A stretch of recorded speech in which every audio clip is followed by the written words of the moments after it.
Olá, alunos, tudo bem com vocês? Espero que sim. Na última aula eu deixei alguns exercícios para vocês, né? E que a gente vai corrigir agora antes de começar a nossa aula 5. A primeira questão, pesquise o que são relíquias e dê exemplos. Uma relíquia, em latim se diz reliquiae, é um objeto preservado para efeitos de veneração no âmbito de uma religião. E um exemplo disso é a coroa de espinhos, a lança do destino, madeira da cruz, tá? Vocês botaram os mesmos exemplos? Bom, questão 2. Essas questões elas são de acordo com esse texto aqui. Então, na questão 2, qual lugar sagrado é alvo da peregrinação na história? Meca, tá? Qual a confissão religiosa tratada no texto? Islamismo. Quem é o profeta protagonista dessa história que a gente viu acima? Mohammed ou Maomé. Quais são os principais motivos que tornaram esse lugar sagrado? Em Meca existe uma construção sagrada conhecida como Kaaba. É uma construção muito alta, coberta por um pano escuro com bordado dourado. Dentro dessa construção está uma pedra escura bastante venerada pelos islâmicos. Essa aqui é a forma resumida, tá? Se vocês se aprofundaram mais, também não tem problema. E aí os principais motivos, né? Essa pedra que é do meteoro, que outros acreditam que foi enviado por Deus, assim como vocês viram na história. Agora a gente vai para os exercícios. Opa, para a aula primeiro, para a aula 5, ok? O tema da nossa aula hoje é a temporalidade sagrada, tempo sagrado e o tempo profano. Eu vou ler para vocês aqui um texto a respeito da aula, ok? O nome é O Tempo. Esse texto é da Diná Raquel. Houve um tempo em que o tempo levava muito tempo para passar. Tempo de folguedos, brincadeiras mil, inocência da infância. O tempo, porém, foi passando. A inocência foi ficando em um tempo que não volta mais. Novo tempo foi chegando, primavera da vida, mocidade. Tempos de anseios, divagações. Mas este tempo também passou. Tempo da maturidade chegou. Responsabilidades, compromissos, tempos de agir, não ser omisso. Como tudo passa, o tempo também passou. Hoje, na terceira idade, muitos dizem melhor idade. O tempo é apenas um tempo, tempo de espera. Esse texto aqui é, fala sobre as diversas fases que a gente passa na vida, né? Fala sobre a infância, a adolescência, depois a idade adulta e a terceira idade. E aí, eu não sei se vocês com certeza lembram, porque é recente, mais recente para vocês do que para mim, lembrar da infância, né? E a forma como a gente enxergava o tempo é bem diferente. Parecia que o dia tinha mais horas, que a noite tinha mais horas, e a gente aproveitava mais. Agora, na adolescência, você já percebe que o tempo não é tão longo assim. E quando vocês chegarem na fase adulta, vocês vão ver que é mais curta ainda. E aí, quando se chega na velhice, o texto fala que parece que o tempo dá aquela freada de novo. Aquele corre-corre, aquela agitação da vida dá uma pausa. E aí você consegue observar as coisas com mais calma, com mais tempo e aproveitar mais. É bem interessante isso. Bom, vamos começar aqui com o texto da aula. Para as religiões ou para pessoas religiosas, existem diferenças entre o tempo sagrado e o tempo profano. Isso porque o tempo sagrado é tempo mítico, ou seja, ele é primordial, o tempo da origem das coisas que se torna presente. Cada festa sagrada, cada tempo litúrgico consiste na atualização de um evento sagrado que teve lugar num passado mítico. O tempo sagrado, que é relembrado por meio das festas e rituais, é um tempo inicial, ou seja, ele é original, o qual não é relacionado com o passado histórico, porque ele veio muito antes disso. O tempo sagrado é um momento memorável da criação ou da origem. O homem religioso procura nas festas e rituais religiosos atualizar esse pacto da criação. A atualização do ritual do tempo primeiro é a base de todo o calendário sagrado. Essa festa não é a comemoração de um evento mítico, mas a reatualização, visto que o tempo sagrado é um instante prodigioso em que uma realidade foi criada, em que ela se manifestou pela primeira vez, plenamente. Por meio de seus rituais e celebrações, as pessoas tentam uma volta a esse tempo original, de encontro total com o sagrado. Ou seja, quando existem essas festas religiosas, esses momentos, esses rituais, a intenção é como se pudesse voltarmos no tempo, quando aconteceu pela primeira vez, e reviver aquilo ali. Então, recontar aquilo ali, representar.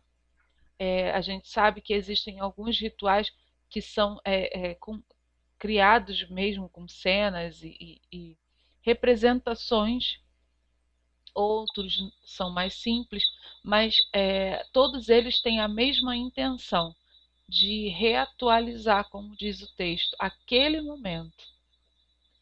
Assim, cada cultura possui uma maneira própria de explicar o tempo da criação, como de reafirmar esse pacto entre as pessoas e os deuses, por meio de seus rituais e festas próprias de sua cultura.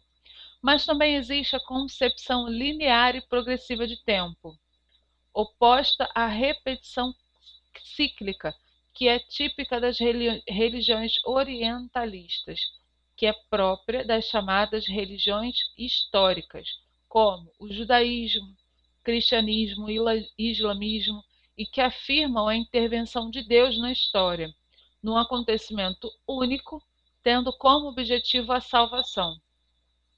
Um exemplo dessa temporalidade sagrada é a comemoração no fim do ano, muito comum na maioria das tradições culturais e religiosas. Também é uma reatualização da origem do mundo e do universo. E aqui a gente vai falar um pouquinho sobre o tempo profano. Toda relação temporal ligada ao cotidiano, às coisas do mundo vivido, pode ser considerada como temporalidade profana. Podemos citar como exemplo o tempo histórico, que é marcado por continuidades e descontinuidades. Existem definições sobre o tempo geológico, tempo psicológico, tempo físico e também cronológico, que são considerados tempo profano. Então, tudo que não está ligado à parte religiosa, a gente vai chamar de tempo profano. O tempo sagrado é aquele tempo da oração também, o tempo que você vai fazer sua devocional, o tempo que você dedica à sua crença também faz parte do tempo sagrado. Agora, o que está relacionado ao seu dia a dia, os momentos em que você está lendo um livro aleatório, um livro comum que não esteja ligado à sua crença, a sua rotina, o tempo que você está ali almoçando, esses fatos do dia a dia, eles são chamados tempo profano. E aí esse tempo psicológico também é profano, tempo físico e assim por diante, tá? E aqui a gente tem as atividades. Faça uma pesquisa sobre as festas de fim de ano de algumas tradições religiosas. Acredito eu que vocês já ouviram falar que algumas culturas comemoram o Ano Novo de uma forma diferente. Assim, porque em sua maioria tem uma base religiosa que influencia algumas culturas. Mas aqui eu quero que vocês pesquisem especificamente tradições religiosas, tá? E aí vocês vão pesquisar como é a festa de fim de ano deles, é, em que período que eles comemoram, quando que eles comemoram, o que que eles usam, alguma coisa assim bem surpreendente, bem diferente, bem atípica, bem diferente da nossa, tá? Aqui a gente vai falar sobre as temporalidades judaicas. No judaísmo, a religião dos hebreus, a comemoração que marca o início do ano chama-se cabeça do ano, ou em hebreu, Rosh Hashanah. Será? Na tradição judaica, o primeiro mês do ano corresponde ao sétimo mês bíblico. A Torá denomina esse momento de festa da lua nova. O calendário hebraico é baseado na observação lunar, ou seja, é formado por 12 ou 13 meses, de acordo com a variação da lua. Durante as comemorações, costuma-se comer maçã com mel e açúcar para representar um ano doce, e o tradicional, que eu não vou falar, que é a cabeça de peixe, a parte mais alta do corpo. Também se costuma fazer orações e preces. Essa aqui é a temporalidade judaica, ok? São os rituais e os costumes dele. Agora a gente vai falar sobre o budista. Opa. Bom, a única certeza para o budista é a mudança. Nada do que é físico dura para sempre. Tudo está no fluxo de começar e acabar.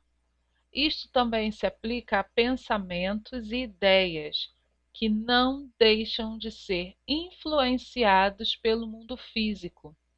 Isso implica que não pode haver uma autoridade suprema ou uma verdade permanente, pois nossa percepção muda de acordo com os tempos e grau de desenvolvimento filosófico e moral. O que existem são níveis de compreensão mais adequados para cada tempo e lugar. Uma vez que as condições e as aspirações, bem como os paradigmas, mudam, o que parece ser toda a verdade numa época é visto como imperfeita tentativa de se aproximar de algo numa outra época. Nada, nem mesmo Buda, pode se tornar fixo. Buda é mudança. Então, eu coloquei essas duas temporalidades aqui, que elas são bem opostas, elas não têm basicamente nada em comum, porque aqui no pro budismo tudo é mudança, nada é fixo, nada vai ficar igual. O que acontece numa época, o que é verdade numa época, em outro momento ela já deixa de ser. Então é uma constante, como se fosse uma constante evolução. E já no judaísmo, na temporalidade judaica, ela é baseada na observação, nas fases da lua, tem toda aquela tradição. Então, assim, elas são bem diferentes. Aqui nessa aula 5, eu deixei só aquela pesquisa para vocês fazerem no caderno, porém, eu vou deixar aqui. Eu quero que vocês pesquisem uma outra temporalidade de uma outra religião e coloquem para mim no chat, beleza? Vocês vão colocar lá no chat terça-feira de 9, 9h30, desculpa, de 9h30 às 11. Estejam lá e vocês vão colocar essa atividade lá. Então, vocês vão ter que entrar, marcar presença, tá? Tem que marcar presença, a galera não tá marcando presença, tá dando bobeira aí, tá engolindo barriga. Tem que marcar presença lá no chat, ok? Marca a presença de vocês e coloca a resposta desse exercício, beleza? Bom, eu espero que vocês tenham conseguido acompanhar todo o conteúdo. Se ficar alguma dúvida, eu estou à disposição de vocês, como eu falei, terça-feira, de 9h30 às 11h, eu vou estar lá no chat esperando vocês e vocês podem deixar lá os questionamentos e a presença, ok? Outra coisa, eu ainda estou vendo que tem aluno que está copiando texto. Mais uma vez, está copiando é uma opção, tá? Mas não é obrigatório. Vocês podem imprimir ou retirar o material na escola, sem problemas, tá? Agora, quem não quiser uma coisa nem outra ou não puder, pode copiar o exercício no caderno e o texto fica para consulta, tá? Vocês podem, quem não tem muita facilidade em acessar a internet, baixa o exercício, tá? Em PDF, baixa rapidinho, e aí depois vocês podem ficar consultando o texto mesmo não estando online, tá? Então, é essa informação que eu vou pedir a vocês. Outra coisa, tem alunos também que estão me enviando as respostas dos exercícios por mensagem. Gente, não há necessidade, tá? A correção eu farei de 3 formas. Na verdade, eu já faço de 2. A correção em vídeo, que antes de começar a nossa aula do dia eu faço a correção aqui. A outra é em PDF, fica lá no portal para vocês baixarem, tá? Desculpa, gente, é sono. E quando a gente retornar às aulas, eu vou avaliar o caderno de todo mundo, vou dar uma olhada, vou vistar o caderno da galera toda. Então, não se preocupa, tá? Não precisa ficar até no trabalho de colocar todas as respostas por mensagem, porque eu vou fazer a correção de vocês dessa forma, ok? Pelo PDF e aqui antes de começar a aula, ok, meu povo? Um beijo para vocês, eu tô com muita saudade e logo logo a gente volta.